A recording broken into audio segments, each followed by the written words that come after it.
We just arrived at Jody Tam's home and let's go say hi to her. Hello! Hi. Welcome, Nat. Thank you so much for having me. Beautiful home. Where are we interviewing? There, this corner down here.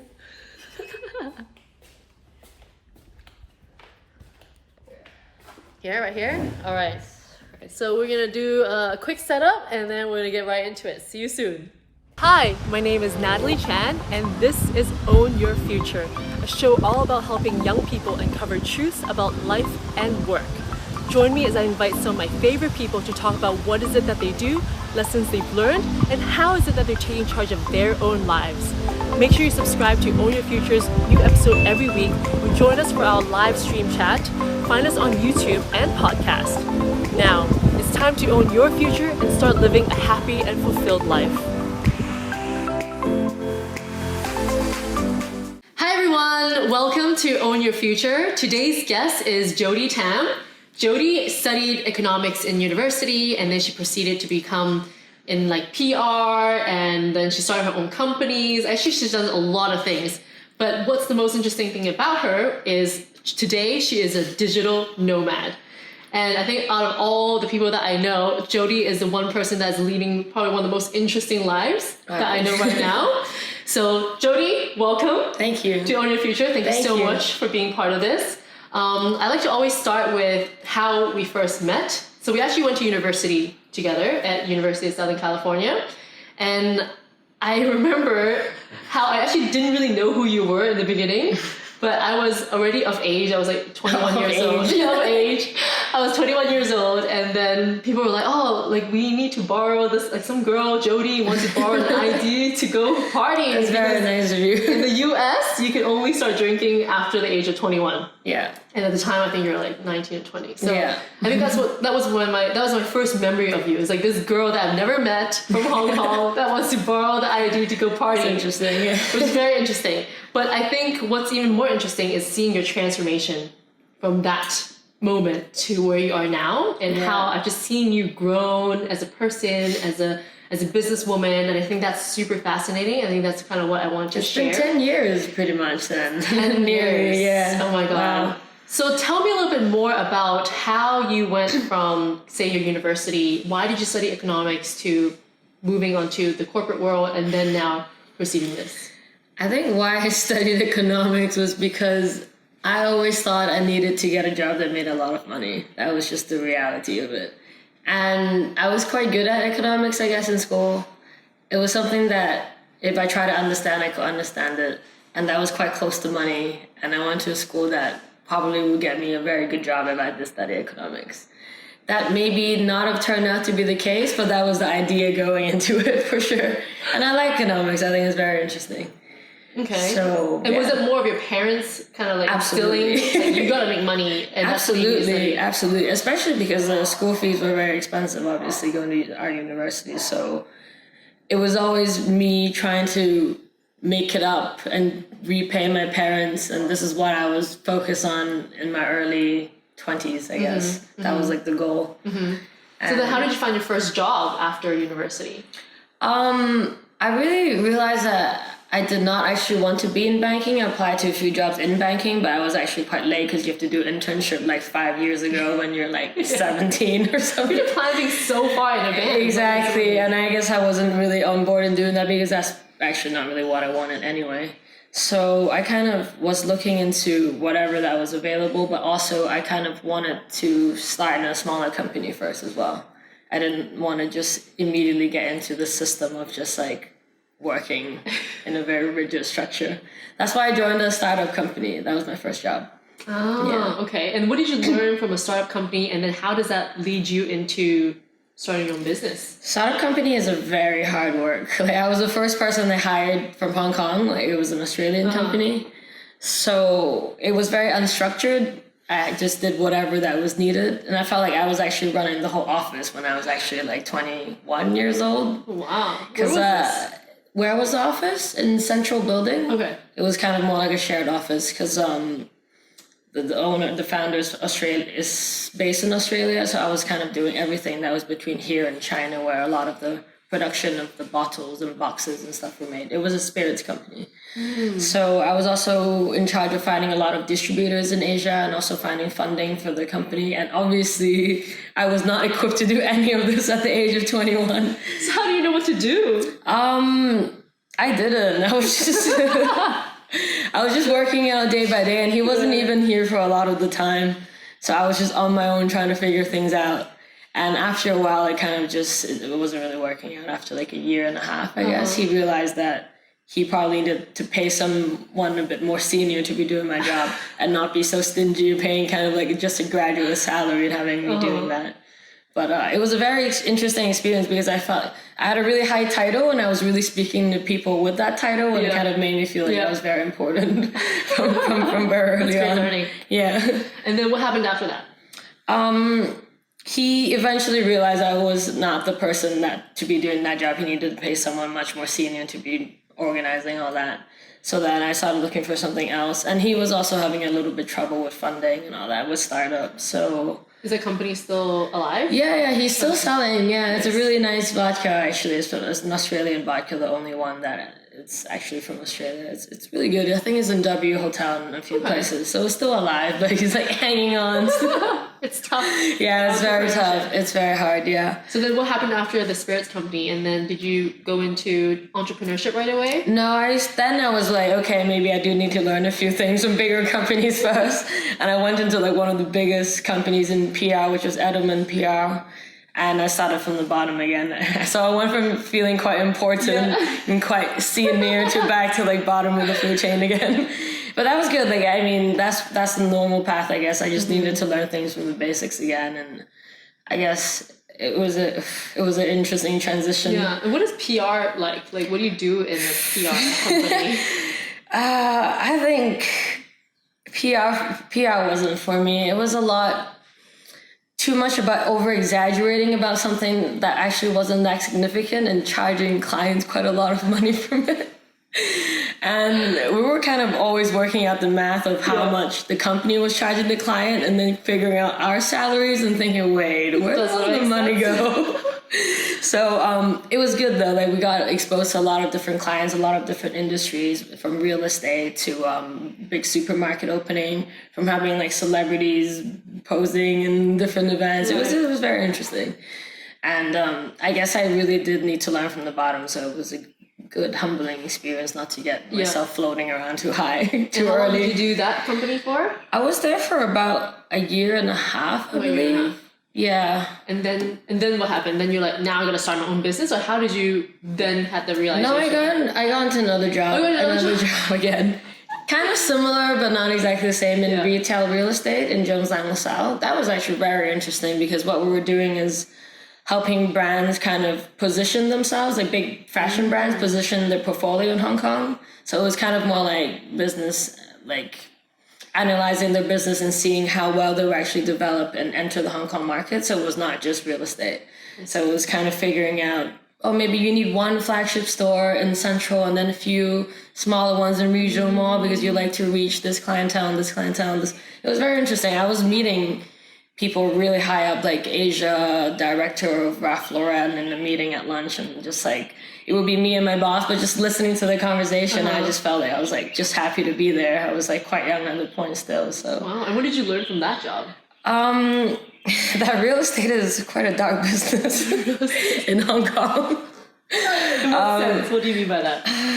It's controlled by very few people, and everything goes by the rule. They're the boss. Like, you're the client, but they're still the boss. And I mean, this was when retail was really vibrant in Hong Kong. Everything was very competitive. If there was one shop available in a shopping mall, hundreds of brands would go and bid for it, and you have to go present to the landlord and say why your brand is the best and this is going to do so well. And they would pick, and you were probably just very far down the line to really convince them like that this is the one that they need to choose. And you just have to really impress them. really impress them. I'm sure it's very different now in the retail space. Yeah. Okay. In Hong Kong. So these are more traditional roles that you had, like 3 of them, and then how did you move into the next phase? I think the 2 companies I worked for were both really big companies, and that I was never really fitted to be in there. I mean, I was very lucky because I had a boss that he's still a really good friend of mine, and he was the reason why I was able to stay there for that long. Yeah. And I learned a lot. Make a huge difference. I learned so much from him. Like, I still do. Like, I still meet up with him for drinks, and he's kind of become like a mentor for me. Not just professionally, because I'm not in the corporate space anymore, but just in life. Yeah. And he's like one of the most important people that shapes, I guess, my time in Hong Kong.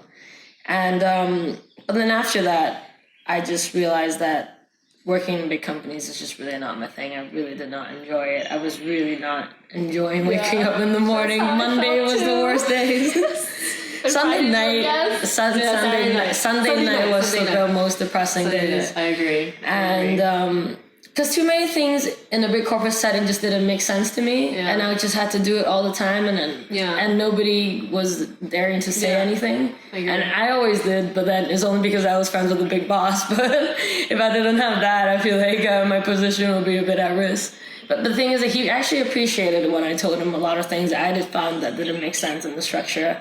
And they said that they eventually changed it. So I guess he also appreciated that somebody was daring enough to say something, because I was not kind of going on the safe side of things. But and then I realized I think I'm more ready to try to do something on my own. And it's more because the opportunity kind of came about at the right time. When I started Life Stage, an event space in S01, that's when event space were really just starting to become a big thing, and there were not that much competition.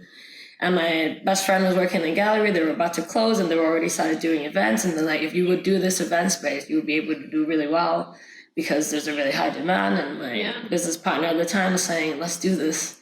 And I was like, yeah, let's do it. And to be fair, it was not a very high startup cost because we didn't require like a lot of renovation or anything. It was kind of more like just putting down the deposit for the rent, but we knew we were going to get it back. So in a way, it didn't seem so risky at the time. But later we would find out what would come, I guess, after. Which is what? It kind of started, a lot of competition started to come up. That's like a Hong Kong thing. You were like such a, Hong Kong is so, like, when something works, it's like everybody just jumps in and trying to like compete and over. I think that's what another guest, Billy, said too. It's like he had a Froyo store. Absolutely. That was actually my first business concept ever in Hong Kong, because in LA it was so big, Yogurtland and Pinkberry. And there was nothing in Hong Kong. I was like, I need to do this. But F&B is so difficult. Yeah, I'm kind of happy that didn't happen. You need to sell like 1,000 cups just in a few hours just to pay for rent. So, So and then what? After your... So it kind of got crowded out quick. Like, there was only 2, and then there was like 10. And then they were like real estate developers being involved as well, because this is when retail was starting to slow down. And instead of renting out their space to other brands, they were just doing things themselves, and they were changing things in the event space. And they had way more money than we did. And they were able to just suffer a lot more than we could. Just like restaurant, just like F&B. And we eventually got pushed out just because... We did well at the start, and then once the competition started coming in, there was nothing we could do to protect ourselves from it. Oh, wow. Yeah, but... How long did that event space business We were there for nearly 3 years, like 2 years and a half, maybe even 3. Okay. Yeah, so I eventually left, and I just kind of sold... my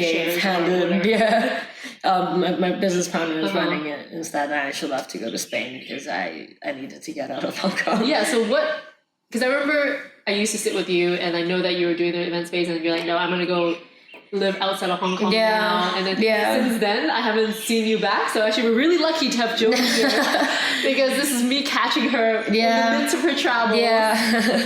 So what was Spain like? What was the thing that you were doing in Spain? Learning Spanish for a while, because I spoke literally hola and amigo when I got there, and it was not enough to live there. Right, let's switch to Spanish conversation right now to see Do you speak Spanish? Just hola. No. Muy bien. Muy bien. También. También. Muy bien. Qué guapa. I loved it. I think I needed growing up in Hong Kong and then going to school in LA and then being back in Hong Kong. I needed a bit of a change in pace, and Hong Kong was always way too fast for me. It was just like sucking me in, and some people like it. Most people thrive on it. People at least enjoy it. That's why they're here, but it was really not for me. I was feeling like I was suffocating. And I've been wanting to leave for a while. There was always something stopping me. I had a partner, and then like I got the new business, and I was just like, no, at this point, I'm just gonna go. Everything will work out on its own, and it did eventually. It's always about the risk that you take, right? Yeah. I think like, we both grew up in Hong Kong, went to international schools, and then we went to the abroad for higher education, and it's just like a very different kind of like mentality and mindset that you gain from the journey of being in Hong Kong setting and then in the overseas setting. So I completely understand the pace of life, because sometimes I struggle with that in Hong Kong too. It's just like, I just don't know whether I fit in fully. Like, I mean, I've just been back in Hong Kong in 2 weeks, and I felt like I got sucked in completely. There's always something to do, always someone to see. Always like, I'm always behind schedule. Like my to-do list is just long just because I haven't even finished, and then I had to add 10 more, and it's just like, I just feel like it's about a choice of life. It's about what you want out of your life, what you appreciate most in your life. And a lot of people enjoy this Hong Kong lifestyle of feeling very productive, feeling very accomplished, feeling very successful, and that's great. And I think the world needs a lot of people who are always driving to be better and driving for excellence.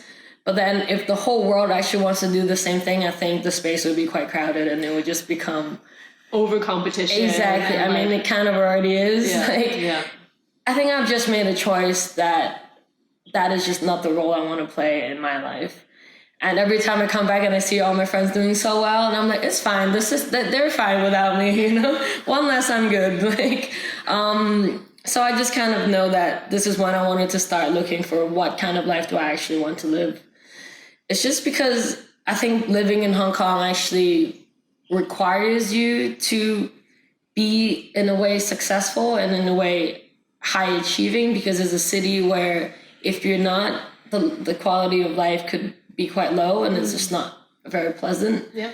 But there actually are a lot of places in the world where a lot of people have chosen that the most important thing to them is family, the most important thing to them is cooking, the most important thing to them is music, and they just kind of have a job that they enjoy, they fulfill, and that pays for their life. And then their passion is something that is most important to them. Or the work and passion is equally important to them. Or the family and passion and work is equally important to them. And I feel like there are a lot of places, like in Spain, where people actually have the choice to choose what their priorities are. I mean, they're also very highly successful people. In Barcelona, if you go to Diagonal, which is the business center, is like you're in Central. So I felt like that was the kind of step one of my journey of exploring what I feel like what my life actually want to be. And I think I found some answers there. It was a good start. That was a really good start. And so how long did you live in Spain before you decided to live a more nomadic life? I lived in Spain for around 2 years before I left. Okay. And what instigated the whole more nomadic sense of being? To be fair, I've always wanted to do that. It was always in the back of my head, but I was always trying to figure out how I could do that. And I started meeting more people who were doing that, and then I was starting to get more ideas of how it could be done. And how can you give us some idea of how can you do that? Like, I mean, for you to move into Spain, actually, do you need to have a visa, or like, do you need a passport, or like, how did you make that happen? I was a tourist for a very long time, because with a Hong Kong passport, you can go for 3 months and then just come and go. But the easiest way, which a lot of people do, is actually get a student visa. Because if you get a student visa for 1 year, it could be just from a language school, and you're actually allowed to work part-time legally. So that's a good start.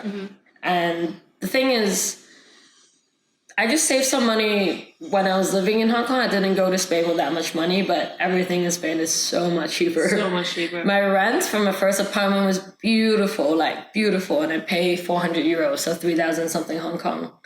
I just shared it with one of the guy, and he is one of the most impressive persons I've ever met. He's like a documentary maker from Venezuela, and he really opened my eye into what kind of life could be as well. Because for him, it's like I guess a lot of people in arts and the creatives, he does a lot of commercial projects to fund his creative projects. And he just splits his day pretty much doing like things he has to do and things he wants to do, and not a lot of other spare time left, but he loved it. And he also came from a different country, so I guess we had like a little bit in common of like how to figure it out. It took him many years to get like the proper visa, the proper citizenship and things like that. It's also more challenging if you're from Venezuela because it's quite messy over there with the situation. So things were a lot cheaper, so that was like a good start. What I was spending in Hong Kong, I was spending in like 3-4 months in Spain. Wow. Because like I was not eating out as much. I was cooking a lot, and this is something I've learned because I've never known how to cook. We're relying on too much microwave meals in LA. Totally. Yeah. And I started cooking. I started just like going out. But going out in Spain is different. You literally just meet up with a friend. Let's meet at the park at 7. And you go there, you bring a bottle of wine, and you just sit on the mat on the grass for a few hours, and you just go to that bar, go to that bar. One drink is like €2.50, and like money goes a long way. So I was studying Spanish and kind of looking for a job. And in order to get a full-time job, it was actually really hard to get a visa because you have to prove that your job cannot be taken by a European person. And because you're trying to protect their own. Exactly, and obviously it's not easy. Yeah. Like, I don't even speak Spanish, so I guess I could have done some quite Chinese-related job, but like it kind of took a while to find what I really wanted to do. And then an opportunity came up again when I came back to Hong Kong one summer. I went to one of those virtual reality arcades, and I was just mind blown by the technology of virtual reality. I was just like, what? You can see your friend move on the other side, and like with zombies like running at you. Yeah, no, it was very realistic, and I was impressed, and I was like, this would do very well in Barcelona for sure, because Barcelona is a place where people love to have fun, and there's a lot of tourists and a lot of people always looking for new experiences. So, I mean, I was like, okay, if I can't get a job, I guess I can just try to start a business again. Again, everything was so much cheaper. Renting a place was so much cheaper. And staff, I guess, more or less was also cheaper. So I just tried to have a go at that. And that was like my second business. It was in Barcelona. And how did that business go? It was a lot more challenging than I expected. Why? Because bureaucracy in Spain is very, very tough. Everything takes so long. And this is something that we're very spoiled in Hong Kong that we don't appreciate. Yeah. It's just how so quick and efficient and easy everything is. If it's open at this hour, you go there and you get the visa and that's it. And there is like on Tuesday and Wednesdays from 9 to 2, but Tuesday and Wednesday on the second week is like from 1 to 1:30. And you're just like, what? Siesta. Yeah, and then you go there, it's still not open. It's just like, and then it says 2 weeks, but after 4 weeks, they're like, oh, we're still not done. Like a lot of things like that. Oh, he said this, but she said this. And then in the end, it's not even the real answer. Or when I was first looking for a space to rent, I was calling real estate agents, but I was speaking English because my Spanish was not good enough at this time. I'd be like, hi, I'm looking, they're like, hola, ¿qué tal? I'm like, oh, hi, I'm looking for, because for something more complicated, I need to speak in English. I'm looking for a space. With a boom, just hung up the phone. Don't want to speak English, bye. It's not like, hold on, I guess someone is speaking, they just don't care. So it's just different mentality. It's like, I know that I can't complain because I cannot move to a place because I enjoy this pace of life. I enjoy that people appreciate different things apart from work. And then obviously the pros comes to con of like people are just maybe not as enthusiastic when you need to get things done and things like that. But another thing is taxes, which is another thing that in Hong Kong we're very, very lucky for. That, very lucky. Especially this year, like the business tax is like 50% or something crazy. Yeah. Taxes were so high. Like, and we never learned about taxes in school. No, that's one thing that needs to be taught for sure. For sure. Personal finance management. Mega. Yeah. It was something like, if I had to sell something, I have to pay 21% for the service tax and then another 19% for the income tax and then the 40% for the tax from my employer. I was just like, that is a lot of taxes. And you don't get anything back for it. Wow. But that's the thing about Europe and Hong Kong, like, and the US as well. US, for example, they pay really high taxes and actually the quality of services you get back is very low compared to the very low percentage you pay in Hong Kong that we actually get very good services. The post office, fast, good, reliable, medical. For certain things, it takes longer, but everything is good. Transportation. And you would never really know about any of these things until you actually put your hands down and get dirty with starting a business. Right? Not at all. People have this idea of like, oh, what does entrepreneurship mean? But actually, until you actually do it, there's all these problems that come up. And I think And that's the thing is like I thought that I've learned from my years at life stage because I felt like I learned a lot. There was always a different problem I always solved. I was like, okay, I can do this. But then when you actually transfer everything in a different country, you're like, okay, Start from scratch. maybe there's a lot more I need to learn. Yeah. Okay. And but then the thing is, it's in Europe is not a very favorable entrepreneur space. Yeah. That's why young people don't start businesses. It's difficult. Everything in Hong Kong has been made relatively easy, I think. I see. Yeah. And then, so how did you decide to end or stop your VR company and then now moving on to the digital? I was really lucky because I was able to sell it. Oh, you were selling? Yeah, Okay. I sold it for like, I mean, I didn't make a lot of money from it, but I was able to sell it plus a little bit more money because someone really liked my shop because they said I renovated very well and they wanted to buy all the machines. Like, is the shop still there? It kind of got split into different parts. Like somebody bought it's a European thing, they bought my lease with the renovation, with the space. They paid a lot of money for that. And then I sold my machines to another VR company. I see. So I just kind of like split everything up. And yeah, so I was lucky that I was able to get out without actually having too many responsibilities that I had to hold when I actually did not want to do it anymore. Yeah. Because that's another thing that I learned, that I'll never do a business that involves paying rent again. Yes. Because it's just ultra high risk. Oh my God, especially now. Stress. I mean, stress. It's just like... If you have no money coming in, then you still have to pay rent. Like, it's like, how do you remove the assets that you have to pay? So because with Barcelona is a very seasonal city. It's like summer is really good, Christmas is very good, but the rest of the months are just like dead winter, and like it's not even that cold, but there's just no tourism. And I was very dependent on tourism, and with those quiet months, it was really hurting. And also because I also learned the difference between having a business partner and really being on my own, because the stress of having to make the rent every day was just very, very high. yeah.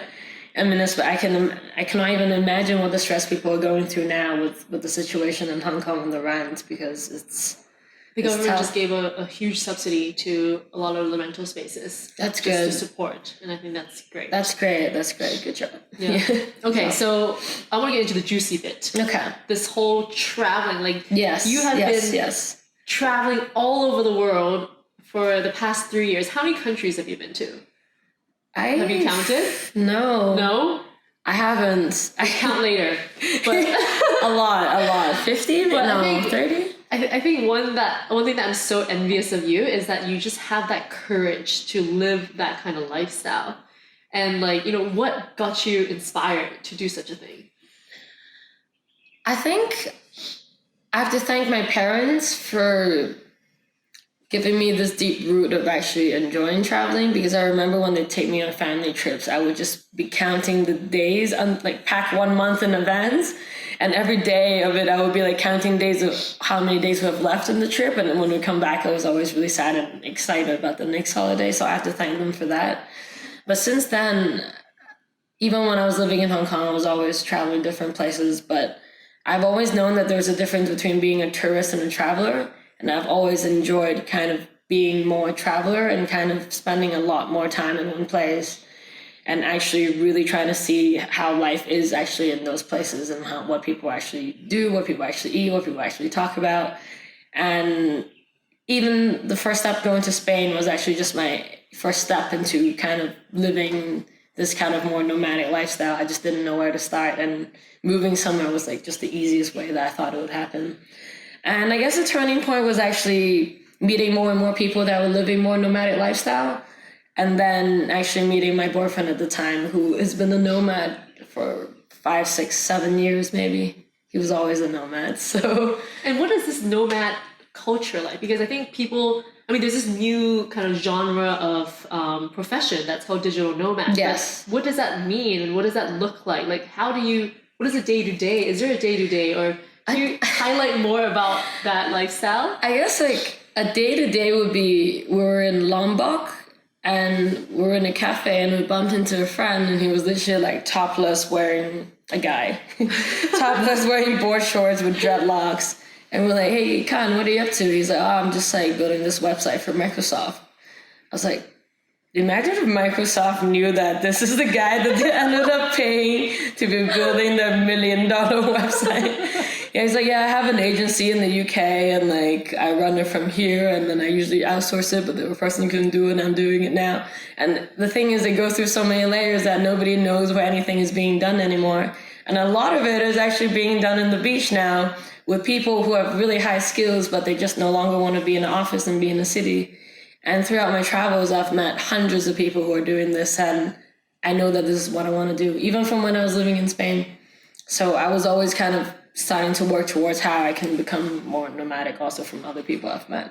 I guess the idea of being a digital nomad is as long as you have a computer and internet connection. Exactly. And you can work anywhere in the world, by the beach if you have connection, or like in a co-working space. And I think the idea is that you get flexibility. A lot of co-working space on the beach. On the beach. A lot, yeah. Yeah, exactly. You just need to be able to secure your clients either through an agency that you're already working with at home. Actually, that is a very popular way to start. A lot of my friends were actually working with, for example, big engineering firms. He was doing more like the 3D drawings and things. And he said, I don't want to work in a city anymore. I'm actually going to go traveling. If you would like, you can give me contract work.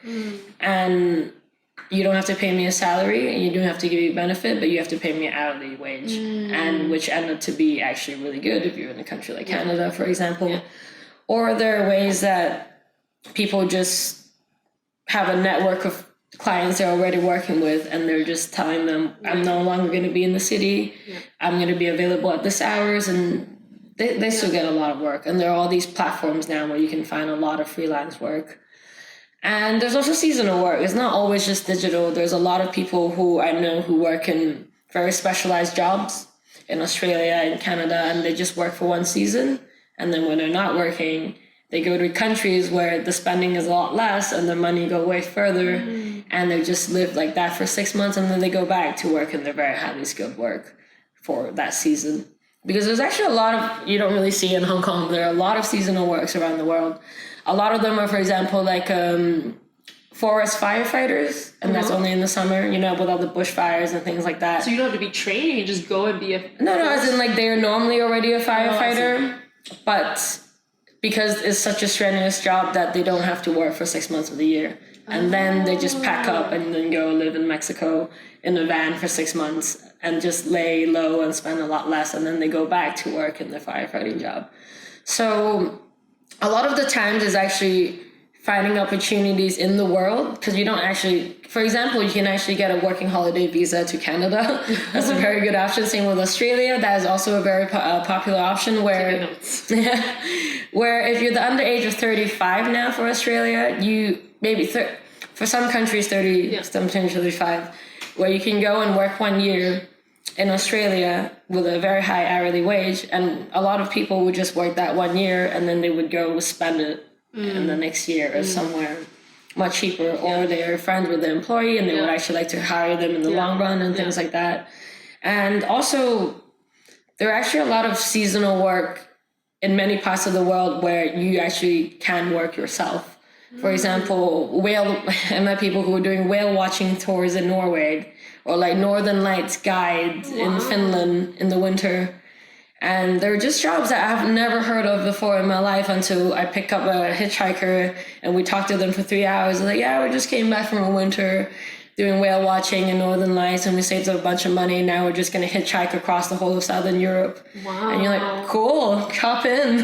Wow. And yeah, that's why we love picking up hitchhiker. We also love hitchhiking. It's just because you just end up talking to the most random and ridiculous people. And you always learn so much about things that you didn't know were actual jobs until you talk to those people. But what do you say to the people that would be like, oh my God, you hitchhike? Like, isn't that so dangerous? Like, what if you get kidnapped or whatever? Like, how do you respond to the concerned, say, parents or people? I have not hitchhiked by myself.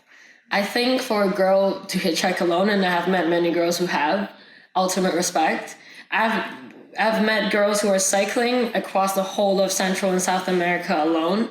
And whenever I see them, respect. There are some things that I feel like I have my limits, and those are definitely beyond my limits. but everybody has their different limits. Yeah. And the thing with my family is my mom and my dad, they seem to not ask too much about my travel, and I'm quite happy not to have to tell them about my travels, because there has been many, many moments where we're in situations that it could be very worrying for Asian parents. I hope that auntie and uncle are not watching this. Yeah, that was true. Didn't think about that. No, but I'm good. I'm alive. I'm here. But okay. but I'm also starting to travel alone this year alone. And when I'm traveling alone, that is something completely different. As a female, alone in the world, you have to be a lot more careful than I was traveling with my partner. It's a big guy who looks scary and people don't want to come to us. True. And I think a lot of times it's just being smart out there, right? It's like, how do you be street smart? How do you know as a girl you don't go down like a dark alleyway in the nighttime? I would never walk alone at night by myself in many of the places I go to. I'm going to India and Guatemala and Colombia in the coming year. I'm not going to walk alone by myself at night. Even when I'm traveling, I'm never alone, because you always have to make friends. Yes. Friends are the best thing that can happen to you. Totally. And when you're just two or more, people just, it's a lot more troublesome. It's hard. You just have to be grouped together and be strong together, and it's much more fun together anyway. So what would you say are some of your biggest takeaways and learnings from traveling and living a more nomadic life in the past 3 years? The power of asking. That is... Amen. Yes. I totally agree. The power of asking. And I think this lesson can be brought into anything you do in life. And you'll be surprised how many yes you actually get. And I think growing up in Hong Kong, we just don't think we can, and we're kind of embarrassed to be rejected and getting a no, and just being afraid of kind of approaching. And I think especially as a female in Hong Kong, you're kind of taught as being, you have to be more reserved, you can't see come what that guy, you know? Yeah, exactly. It's all about the face, it's so much about the face. It's all about the face, and people are so worried about like losing. Absolutely. Losing the face? What is the losing face? What? Like, what is that face, right? Yes. Like, I don't get it. That is something that I've learned since I left Hong Kong, because I had this face thing before, so I was like, what is it exactly? It's nothing that I think matters to me, but maybe it matters to some people. Then you can keep it. But for me, I feel like the things that I've gained from asking and losing the face is so much more of a reward compared to what the face would get me, which I don't know what it was going to be looking at. And I think that's kind of how I would definitely agree with that learning for me, like besides the traveling that I've done and also just building a business. It's like I would never have gone to where I am if I didn't just ask people. Exactly. Right? And asking is so, and the more you ask, the more you build confidence. Exactly. More and more. And I think a lot of times it's not just about asking, but also to realize like what value are you bringing to the other person as well. For sure. But it's always about a cross exchange. So it's not just like I want all these things from you, but like how can I help you out in the future? And I think that is kind of where I think the soft skills, right? Like the soft skills of life that is so important to get you far. And definitely. And we don't learn that in traditional school. Yeah, for sure. And just not being afraid of failing and a no, because I think we're all very afraid of no's. And that would stop you all the time. I think. And also just not care too much about what other people think. Because I think that's also a very big thing that I had growing up in Hong Kong. It was so much about how you look like. And how successful you are in other people's eyes. And I was not afraid to just be a little weird. And like, you'll find your freaks and geeks along the way. And I guess when I was growing up, I always felt like I didn't fit in 100%, but I didn't know what it was. I mean, I had a lot of friends, but I always felt like something was missing. And then I just realized it's because maybe the people who I really connect with are not exactly in the same one small physical space I am in, and that's it. And sometimes it takes like more time to find. And I share the same. Yes. That's why we're friends. Exactly. And there are a lot of really cool people in Hong Kong too. It's just I was kind of, I guess, more tunnel vision. I mean, since I've gotten back, every time I've got back in the past few years, I've met incredible people. It's just like when you're looking, you will find it. Exactly. When you're not looking, you don't see anything. Once you know who you are and what you stand for, because I think a lot of times we're so like influenced by what people want us to be. That we forget who we truly are and what we stand for. Because I think for me, it's like I wasn't even asking myself for a while. I was always about what other people want from me, and then I was not even thinking what I wanted myself. And I think having self-awareness is also something I've learned that, or just awareness in general of like just asking feedback from myself of like, why am I doing this? Jody, I love your traveling story, but what I want to know, and I'm sure a lot of audience want to know, is how do you sustain yourself while you're traveling? So I've recently decided that I want to merge the two things I've been doing together, which is business and travel. So I've started a business while I'm traveling. And I used to have this very big problem, as all my friends watching would know, that I'm a serial phone loser. And back in 2003, I just kind of bought a few things around the shop and put something together which connects my phone to my purse so that people will stop stealing my phone when I go out. So my friend was like, oh, why don't you just make that so people would stop losing their phone. People like you would just stop losing the phone. And I was like, perfect, I should. Fast forward to 2019 when I wanted to do something while traveling. A friend next to me suggested, why don't you just make a product? And I was like, I have a product. So I went back to like my prototype. I had a product designer friend in Barcelona, and then we put a product together. I had a graphic designer friend from Argentina, and then he was working with me remote as well. That's what digital nomads get a lot of jobs from other digital nomads because it just becomes an ecosystem of, I need a website. Oh, I do websites. I need a product designer. Oh, I do products. And it's just kind of like giving each other a lot of work as well. Then after a few months, I came back to manufacture in China, put everything together. And here you have it now. The Pool Polish is now born. Wow. And so I'm up to this point where I have the product and I've been trying to sell online and I'm trying to look for distributors around. But this is where the traveling comes very well with the distribution. Because, for example, I went skiing in Austria last month and I just went into one of the biggest ski shops there with like 10 stores, really beautiful. And I just went, hey, I was actually snowboarding at the time. It was lunchtime and I went down, which is like the perfect use of this product is when people are snowboarding because they lose their phone off the ski lifts and break their phone a lot. And I was like, this is my product. Would you like to sell it? And they're like, yes, absolutely. Done. Wow. First deal made, just like the easiest and quickest thing to happen. Oh my God. And that was just like that satisfaction I got and the recognition I got from the product was just like, boom, this just happened then and there. Oh my God. Yeah, and since then I've spoken to different people about it. I'm talking to one of a really big construction company in the UK because they actually want to include this product in the catalogs of safety product and construction site because people are dropping their phones around. It's very dangerous and people are working very high up. So they want to include in the catalog where the helmets and goggles are being put. And they also link me up with their distributors who distribute to like 500 different I don't know how many exactly, but other very big companies in the UK. So hopefully if I get that one deal, I'll be selling to like many other companies who have many other construction sites. And like, I will be a very happy place if that would happen. Wow. And you can do all this just online? You don't even need to be in a set location for that? No, not really. I mean, when you're really talking in the email these days, you have no idea where the other person is. That's true. If I have to go on calls, like for the other day, I went out to dinner, I come back and I spoke with a client in the UK and everything is just one click away these days. And I have to go to the UK to meet a client. I just jump on the flight. And I always take flights that are the cheapest and they can be really cheap if you're willing to make a few swaps. And I just work on my laptop when I'm on the plane anyway. So it's actually great. I'm actually really... Because of the coronavirus, I have to be stuck in Changi Airport this Sunday for 24 hours.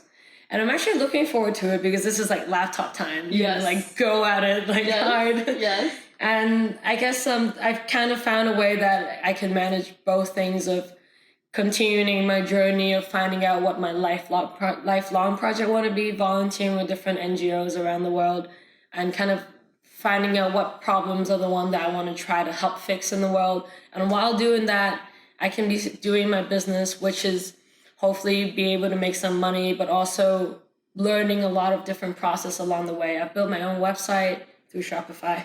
And I've learned to use things like Illustrator. I've learned to do a lot of things online. I've learned to do Facebook ads. I've learned to do Instagram. I've talked to influencers. It's just like learning these skills through doing this project is going to help me whatever that I do next, because that's all the skills we need these days. And we should always be learning anyways. Because I Exactly. think for us, I mean, for the time that we're in, like, there's just so much new knowledge coming up all the time. And to be your own entrepreneur, like, you have to know everything in the business Absolutely. to make it successful. Absolutely. So, wow, Jody, this has been so great. And thank you. As you know, this show is called Own Your Future, and I only invite guests that are clearly owning their future. So if you can share one tip to our audience on how can they own their future? I think it's okay sometimes to not know what you want at a very young age. And I think being in a competitive city, people always tell you need to know what you want to do, you need to work hard at what you do. But I was spending a lot of time doing something that people were telling me I needed to do, and then I didn't actually really wanted to do it, so it didn't even work out that well. I think, especially when in high school, you have to choose what you want to do in university, and everybody's like, you need to be this and that, and nobody knows what they want to do when they're 18. No. And I think it's okay Even when sometimes. they're 25 exactly. or 30. I think it's sometimes okay not to know what you want to do. And I'm 30, and I'm literally feel like I'm living a life of a much younger person just because I spent all these years doing things that I thought I wanted to do, but I didn't. And I'm starting fresh again, and then I'm starting fresh again. And I think in Hong Kong, especially being a woman, we get told a lot that we have a clock, that if you're 30 and you're not with a partner, if you're not married, your days are done. And so not true. Yes, it is not true. And I think I'm in a very good place. I'm 30 years old. I feel excited about what I'm about to learn and what I'm about to find out. And I know eventually I'm going to get to where I want, just because I have the absolute right mindset now. I have an open heart. I have an open mind. I want to work hard. I know what problem it is that more or less I want to solve. And I think if on the way things change and the ideas change and the project change, as long as you know more or less what matters to you and where you want to get to, there are so many different paths that lead to where you need to get to. And sometimes if you have to change, then you have to change. And just when you think that you're failing, you think that you've wasted so much time, and that thing just completely just went busted, and you just feel like you wasted all these years wasting whatever, it's never wasting, because you're only who you are now because of all that you've experienced, and nobody can take anything away from you, and you just have to remember all the lessons that you've learned, good or bad, people you've met, good or bad, and it will shape you to who you want to be eventually.